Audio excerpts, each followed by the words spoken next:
Sorry for the video buffer. And we were sigma 1 is equal to sigma 3 tan square 45 plus 5 by 2 discuss कर रहे थे plus 2 से tan 45 plus 5 by 2, right. तो ये बहुत important formula है। इसके बाद एक बहुत इंपॉर्टेंट पैरामीटर आता है कि A F is equal to A naught 1 plus minus change in volume by 1 minus change in longitudinal strain, right. So ये बहुत इंपॉर्टेंट फॉर्मूला है। अच्छा, ट्राई एक्शन टेस्ट में भी ना बहुत सारे कंडीशन है स्टूडेंट्स। कौन कौन से कंडीशन है?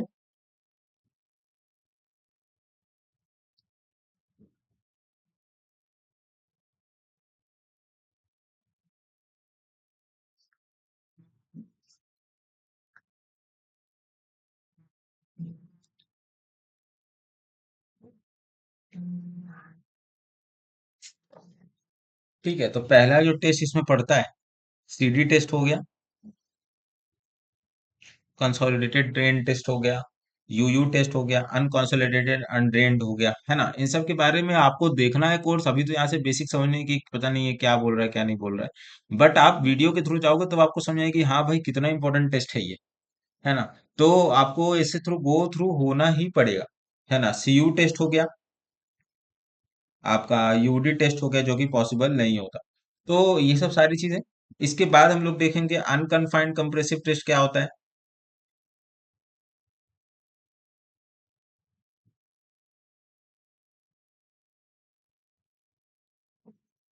अनकन्फाइंड कंप्रेशन टेस्ट क्या होता है उसके बारे में हम लोग डिस्कस करेंगे कि क्या होता है। वेन वेन शियर टेस्ट क्या होता है। वेन शियर टेस्ट और अनकन्फाइंड कंप्रेशन टेस्ट, है ना, यूसीएस टेस्ट इसको बोलते हैं। ठीक है, तो ये सब सारा चीज आपको पढ़ना पड़ेगा। वेन में एक होता है कि दोनों तरफ से अगर दो प्लेट लगे हैं तो क्या होगा, top and both ends of the when है, और एक केवल एक सिंगल एंड वेन है। तो आपको क्या करना होगा, ये सारा चीज आपको पता रहना चाहिए। ठीक है, इसके बाद हम डिस्कस करेंगे स्कैम्पटन पोर water pressure.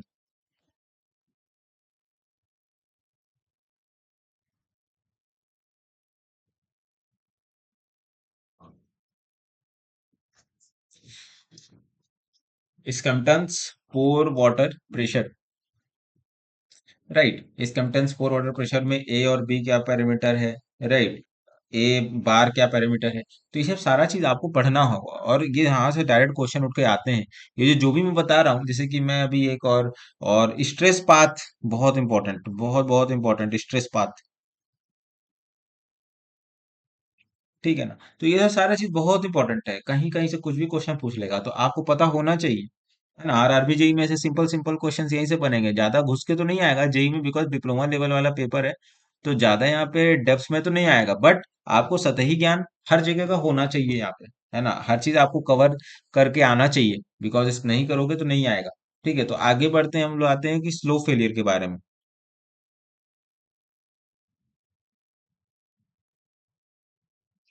Slope and failure, ठीक है। तो स्लो फेलियर हमारे पास दो तरह का क्यों होता है, रिस्क ऑफ स्लो फेलियर क्या क्या चीजें होती हैं, है ना।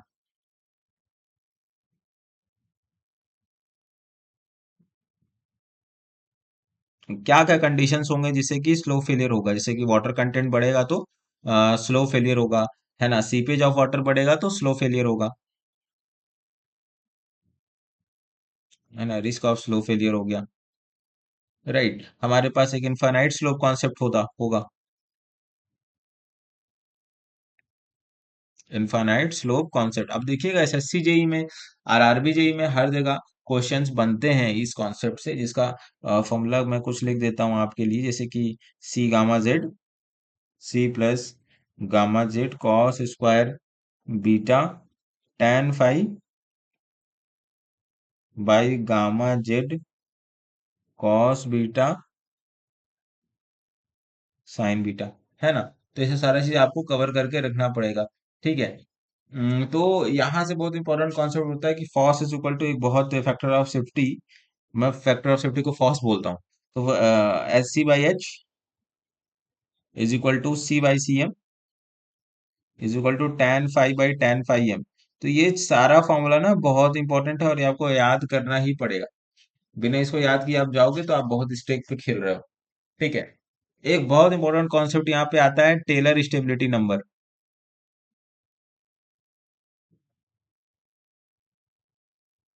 Taylor stability number. Taylor stability number में क्या होगा? टेलर स्टेबिलिटी नंबर में हम लोग S N is equal to C by C gamma S C by C by gamma S C, है ना? तो ये सारा चीज इंपॉर्टेंट है। क्या करना है? फेस फेलियर क्या होता है? Face failure,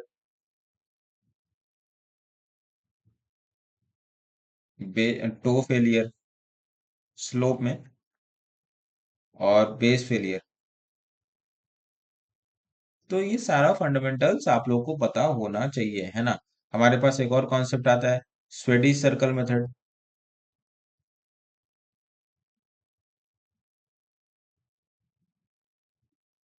Swedish circle method हो गया, फेलिनियस मेथड हो गया। पूछ लेगा छोटा मोटा क्वेश्चन, बहुत आसान पूछेगा, लेकिन आपको एक बार गो थ्रू होना पड़ेगा, राइट? और गो थ्रू होने के लिए आपके पास शॉर्ट नोट्स हमेशा आपके हाथ में होना चाहिए।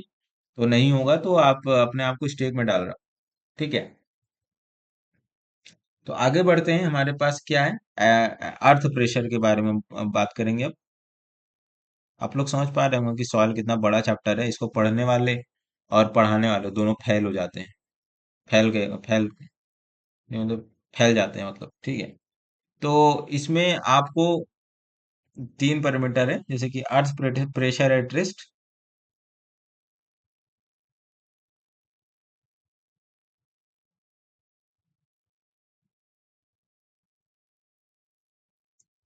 एक्टिव अर्थ प्रेशर,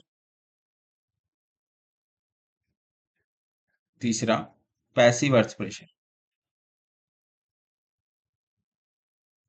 इन सारों के बारे में थोड़ा सा डीप अध्ययन, कि जब वॉल मूव कर रही है तो मिट्टी के साथ, अगर मिट्टी से वॉल इधर है, मिट्टी इधर है, तो वॉल अगर इसे भाग रही है तो वो क्या होगा? एक्टिव होगी, पैसिव होगा?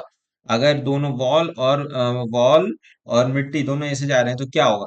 That is passive earth pressure, है ना? तो यह सारा चीज आपको पता होना चाहिए, किसकी वैल्यू ज्यादा होती है, एक्टिव अर्थ प्रेशर की ज्यादा होती है कि पैसिव अर्थ प्रेशर की ज्यादा होती है, या फिर नॉर्मल अर्थ प्रेशर है रेस्ट की वैल्यू ज्यादा होती है। तो ये सब सारा चीज आप लोग को देखना पड़ेगा। इसी के साथ हम एंटर करते हैं रैंकाइन थ्योरी पे और कूलम थ्योरी पे।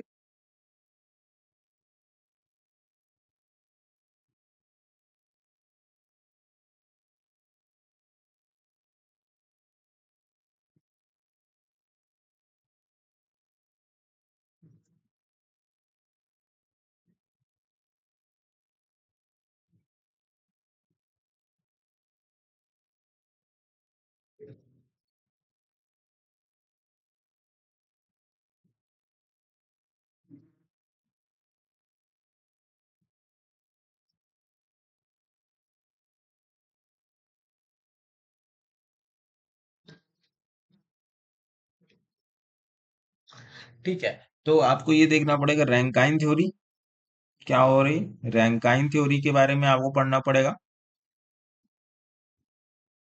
और कूलम थ्योरी के बारे में पढ़ना पड़ेगा।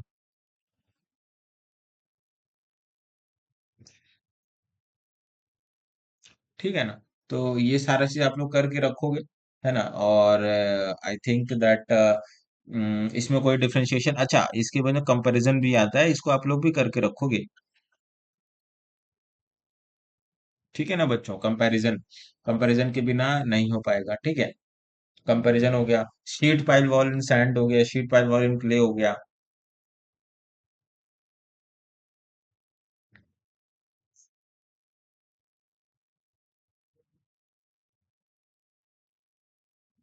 इन सैंड हो गया, ठीक है। तो इसमें क्या होगा, एक क्रिटिकल हाइट का एक बहुत बड़ा न्यूमेरिकल आता है, बहुत इंपॉर्टेंट।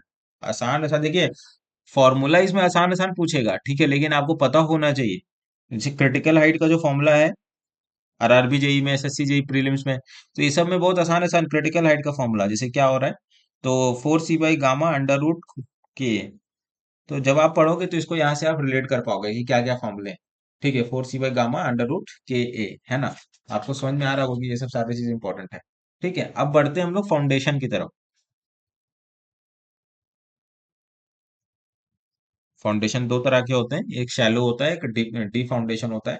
शैलो फाउंडेशन और डी फाउंडेशन का कंपैरिजन आपको पता होना चाहिए।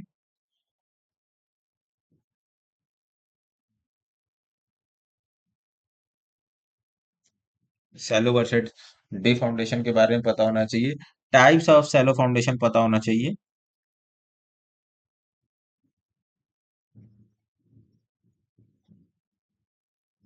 ठीक है ना। टाइप्स ऑफ सैलो फाउंडेशन के बारे में पता होना चाहिए।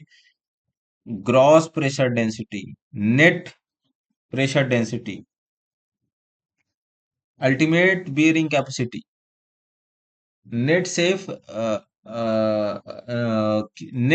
Net ultimate pressure capacity, bearing capacity, net safe net safe bearing capacity. ये सब सारा चीज आपको पकड़ के रखना होगा। ठीक है, और सेफ बियरिंग कैपेसिटी। ठीक है, इतने सारे पैरामीटर्स है और ये सब इंपॉर्टेंट है। पूछ लेगा घुमा फिरा के, कहाँ कहाँ से। बोलने में कंफ्यूजन हो जाती है कभी कभी, लेकिन आपको करके रखना है। कैसे कैसे करके रखना है, ये डिपेंड्स ऑन यू कि आपको कैसे कैसे करके रखना है। Q G, Q net, Q U, Q N U, Q N S और क्यू एस, है ना। तो आपको ये कवर करके रखना है, रटना है मतलब। फिर ठीक है, उसके बाद आपको समझ आएगी क्या खेल है इसमें। ठीक है, अच्छा, इसको बहुत सारे पैरामीटर्स होते हैं।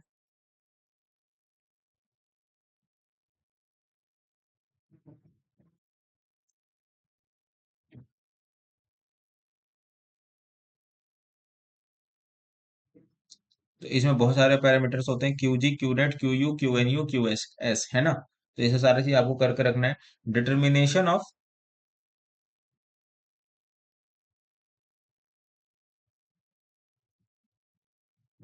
Bearing capacity of soil.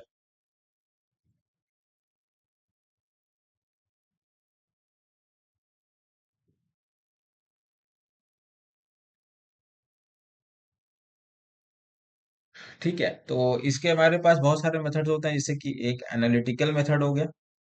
सारे फॉर्मूलाज यहाँ पर लिखे जाएंगे। एनालिटिकल मेथड हो गया। बिल्डिंग कोड मेथड हो गया। बहुत सारे मेथड जो आईएस कोड मेथड होते हैं बिल्डिंग कोड के, वहां पे इसे काउंट करेंगे। और दूसरा फील्ड टेस्ट मेथड हम लोग यहाँ पे कंसिडर करेंगे। ठीक है ना। तो ये सब सारा चीज आपको काउंट करके रखना पड़ेगा। और इससे पहले हम लोग बात करेंगे कि एनालिसिस ऑफ एनालिटिकल मेथड में हमारे तीन तरह के फेलियर होते हैं।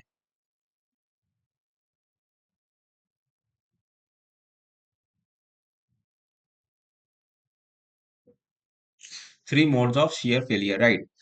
कौन कौन सा फेलियर्स होता है? एक होता है जनरल,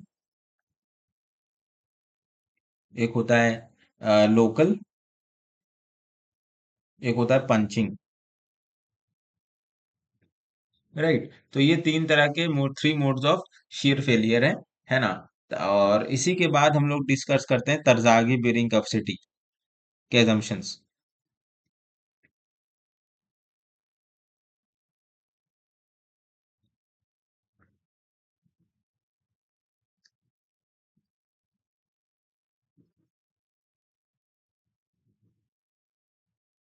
ठीक है, तरजागी बेरिंग कैपेसिटी की थ्योरी assumptions बहुत इंपॉर्टेंट है।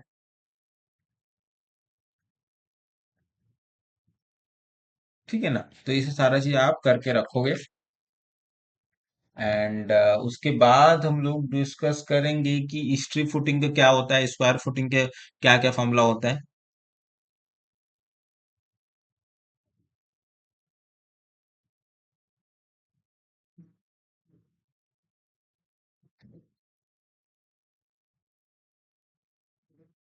देख रहे होंगे आपकी।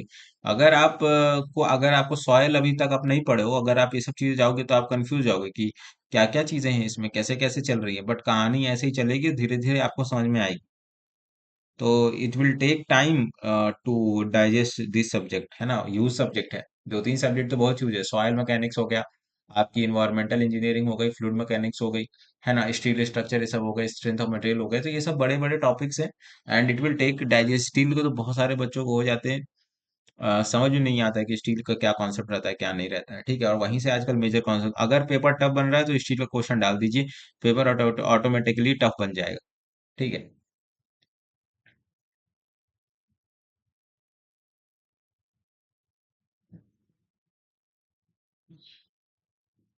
तो आगे बढ़ते हैं। इफेक्ट ऑफ वाटर टेबल भी हम लोग देखेंगे इसमें, कि फुटिंग में इफेक्ट ऑफ वाटर टेबल क्या होता है। हालांकि इससे ज्यादा क्वेश्चन नहीं बनता है, बट आप लोग इसको देख लेना। Effect of water table. हम्म। और आगे हम लोग बढ़ते हैं स्कैम्पटन मेथड पे। बहुत सारे मेथड यहाँ पर, लेकिन इस वक्त इस पे स्कैम्पटन का मेथड बहुत इंपॉर्टेंट हो जाता है। ठीक है। इसका स्कैम्पटन का जो मेथड है वो बहुत इंपॉर्टेंट हो जाता है। एंड और रैंकाइन का मेथड बहुत इंपॉर्टेंट हो जाता है। रैंकाइन हो गया, प्रांटल हो गया।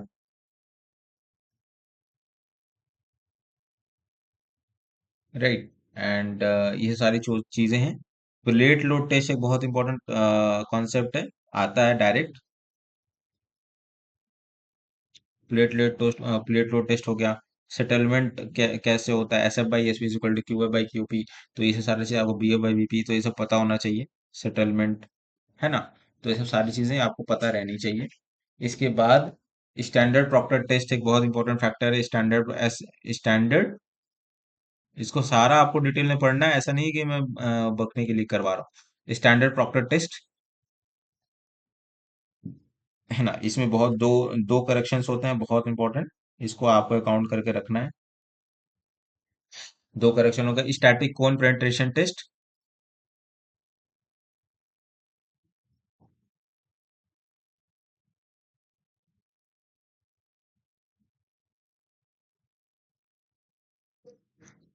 स्टैटिक कोन पेनिट्रेशन टेस्ट हो गया। एंड सेटलमेंट ऑफ फाउंडेशन, है ना, सेटलमेंट ऑफ फाउंडेशन भी आप थोड़ा सा देखोगे,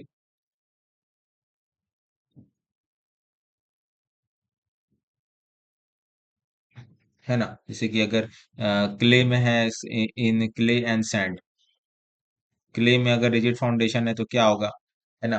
और सैंड में अगर रिजिड फाउंडेशन है तो क्या होगा। तो ये सब सारा चीज आपको देखना पड़ेगा। एंड ये सब आपको देखना, अकाउंट करना आप ही की जिम्मेदारी बनती है। एंड इसी के साथ हम लोग बढ़ते हैं डी फाउंडेशन के ऊपर।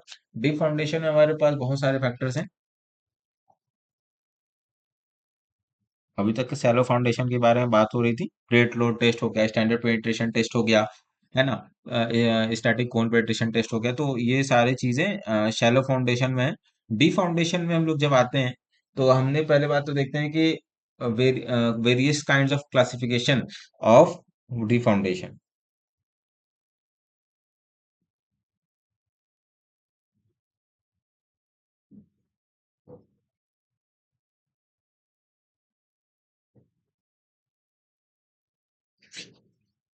ठीक है, एंड बेरिंग पाइल हो गया, फ्रिक्शन पाइल हो गया, ठीक है। एंड बेस्ड ऑन एक्शन हो गया, एक्शन किस मेथड से आप कर रहे हो, लोड बेरिंग एक्शन हो गया या फिर टेंशन अपलिफ्ट पाइल हो गया, कंपैक्शन पाइल हो गया, एंकर पाइल हो गया, फेंडर पाइल हो गया, बैटर पाइल हो गया। तो ये सब सारे चीज आप लोग करके रखोगे। और डिस्प्लेसमेंट ऑफ सॉइल हो गया, कि pile based on the method of displacement of soil, है ना।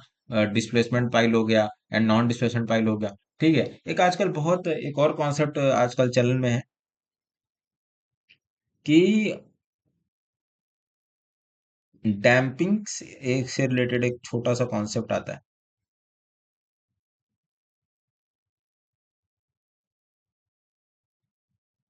रेयरेस्ट ऑफ द रेयर है, बट कहीं कहीं मैंने देखा है कि आ जाता है डैम्पिंग एंड फाउंडेशन से। राइट, तो इसको आप लोग अकाउंट करके रखोगे। इसी के बाद हम लोग अब वहां पे सैलो फाउंडेशन पे आप देखोगे, ये देखिए, सैलो फाउंडेशन पे हमारे पास था प्लेट लोड टेस्ट। राइट। और यहाँ पे हमारे पास होता है पाइल लोड टेस्ट।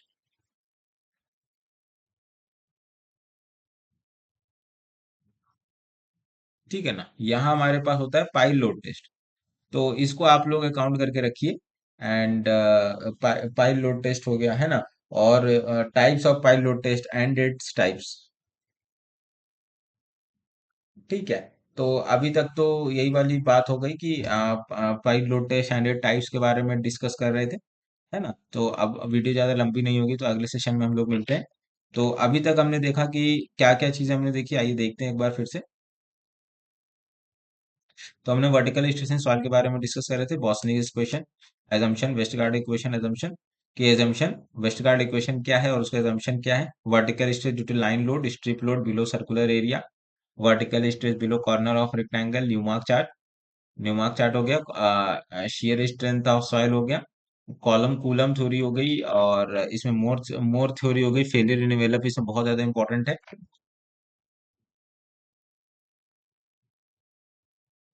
ठीक है। Direct share equation for sand and sand graph है इसमें। Sigma one, sigma three, sigma three tan square 45 plus 5/2, बहुत इंपॉर्टेंट फॉर्मूला है, इसके बिना तो आप साल को आप छोड़ ही नहीं सकते। ये इंपॉर्टेंट रिलेशन है। और ये कुछ तरह के टेस्ट होते हैं, इसके बारे में आपको काफी डिटेल में पढ़ना है, क्योंकि स्मॉल स्मॉल क्वेश्चन यहीं से पुटअप हो जाते हैं एमसीक्यू में। यूसीएस टेस्ट है, वेन शियर टेस्ट है, स्ट्रेस पास बहुत इंपॉर्टेंट है, स्कैम्पटन पोर वाटर प्रेशर है, ए क्या फैक्टर होता है, बी क्या होता है और ए बार क्या होता है, वो सारी चीजें आपको पता रखना जरूरी है। स्लो फेलियर में हम लोग जाएं तो FOS is equal to C plus gamma Z cos square beta tan phi gamma Z cos beta sine beta. अब देखिए कि कैसे मुझे याद है, तो वैसे आपको भी याद करना है, FOS is equal to S C by C M tan five by tan m, है ना। Face failure, toe failure, base failure, ये सारा चीज।